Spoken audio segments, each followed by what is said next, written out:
In today's analysis, we are diving into a deeply fascinating aspect of human psychology.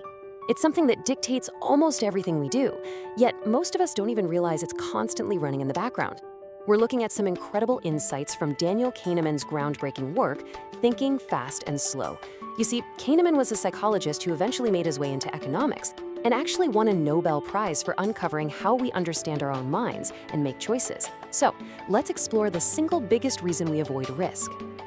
Why do we fear taking risks? Seriously, think about it for a second. Why is it that we often run as far away from risk as possible, even when the potential rewards are absolutely massive? Why do we so often prefer staying in our predictable, safe comfort zones rather than taking a leap that could completely transform our careers, our relationships, or honestly, our entire lives? The concept of risk itself is basically a human invention, right? It was created to help us navigate fear and uncertainty. But to understand why we fear it so much, we have to pop the hood and look at how our own brains are wired. Okay, let's dive into this. Section 1, 2 systems of thinking and the internal battle dictating our choices. To truly understand our fear of risk, we first have to understand the internal battle going on inside our heads. Kahneman explains that we don't just have one unified way of thinking. Instead, there are two distinct and often totally opposing operating systems. On one side, we have System 1. This system is fast, automatic, and highly emotional. It operates effortlessly and impulsively. It doesn't ask for your conscious control or permission. It's the system that instantly knows 2 plus 2 is 4, or makes you jump when you hear a loud, unexpected noise. On the other side, we have System 2. This is the slow, logical, and really effortful part of your brain. It requires intense concentration and a ton of mental energy. System 2 is what you use when you're making complex decisions, comparing financial options, or trying to logically evaluate a major life choice. But here is where our decision-making totally goes off the rails. You'd logically think System 2 is the boss, right? Actually, scratch that. It's not quite like that. System 1 jumps to quick conclusions, while System 2 frequently just goes along for the ride.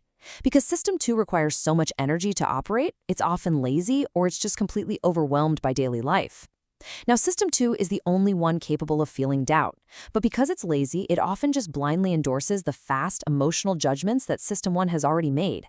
System 1 throws out an emotional reaction, and System 2 just nods and says, sure, let's go with that. And this dynamic right here is exactly how deep cognitive biases sneak into our choices. Which brings us to Part 2, the loss aversion trap, the psychological culprit revealed. If System 1's rapid emotional reactions are the foundation of our thinking, this trap is the towering wall that blocks us from taking chances. This is the exact mechanism that absolutely kills our appetite for risk, and it is deeply wired into our evolutionary survival instincts. To see this trap in action, I want you to imagine a classic betting scenario.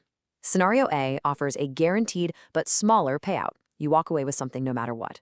Scenario B offers a chance for a much, much larger payout, but it comes with a high risk of getting absolutely nothing. If you're like most people, your System 1 intuitively pulls you right towards Scenario A. We choose the guaranteed payout because we deeply crave that sense of security.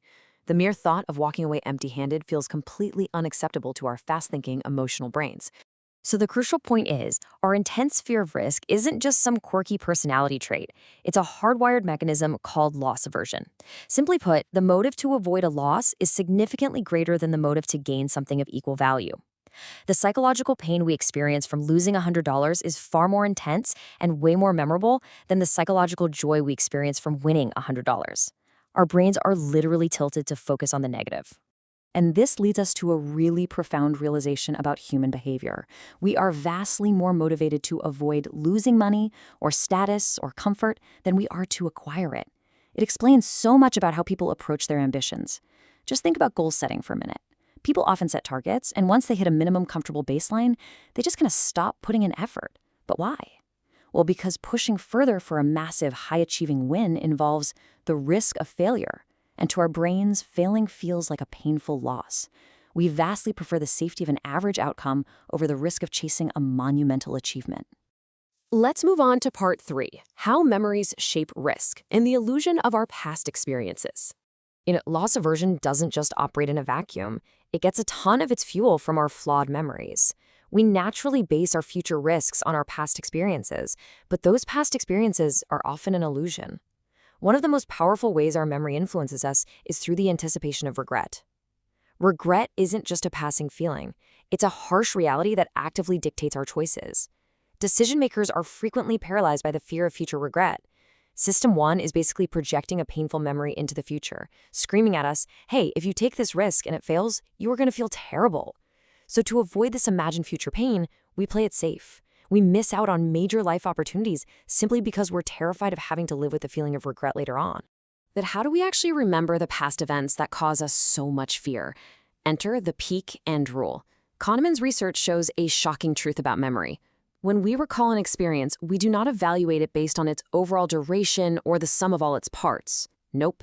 Instead, our brain takes a massive shortcut and only really records 2 specific points. Step 1 is the peak emotion, the single most intense moment of the experience, whether it was intensely good or intensely bad. And step 2 is the final ending, how the experience concluded. Everything else in between, it's basically discarded by our short-term memory. And this brilliantly illustrates how, because memories are not always accurate and our short-term memory is limited, our brains rely heavily on those shortcuts. Think about a long-term business project or even a years-long relationship. You could have years of wonderful, positive daily experiences. But if it ends in a sudden negative way, that negative ending becomes your final ending memory. Your brain will retroactively taint the entire multi-year experience as a disaster. Because of this heavily flawed memory system, we become terrified to take similar risks again. We wrongly believe the entire journey was bad, when in reality, it was just the ending. All right, finally, Section 4, taking smarter risks and overcoming the illusion of understanding. So, knowing that System 1 overreacts, that loss aversion holds us back, and that our memories actively trick us, how do we actually break free? Well, the goal isn't to completely eliminate risk, but to use this knowledge so we stop making choices based purely on fear. Here are some actionable takeaways to help you navigate risk much more effectively. First, you have to consciously acknowledge System 1's emotional reactions. When you feel that sudden fear of loss, recognize it for what it is, an automatic, primitive response, not an absolute truth. Second, actively force System 2 to engage. Slow down. Do the actual logical math on the risk. And finally, beware of hindsight bias. This is the dangerous illusion that the past was completely predictable. When a risk taken by a doctor, a financial advisor, or a politician doesn't work out, hindsight bias makes it incredibly easy for us to unfairly blame them, acting as if they should have known the outcome all along. Don't do this to others, and definitely don't do it to yourself. Which brings us to our final provocative thought. Is your next major choice being driven by logic, or simply the fear of losing? The next time you're faced with a massive decision, just take a breath. Stop and ask yourself if your fast-thinking System 1 is quietly steering you away from a huge opportunity just to avoid a temporary sting of regret. Don't let the illusion of past failures dictate your future potential. Thank you so much for joining me for this analysis today.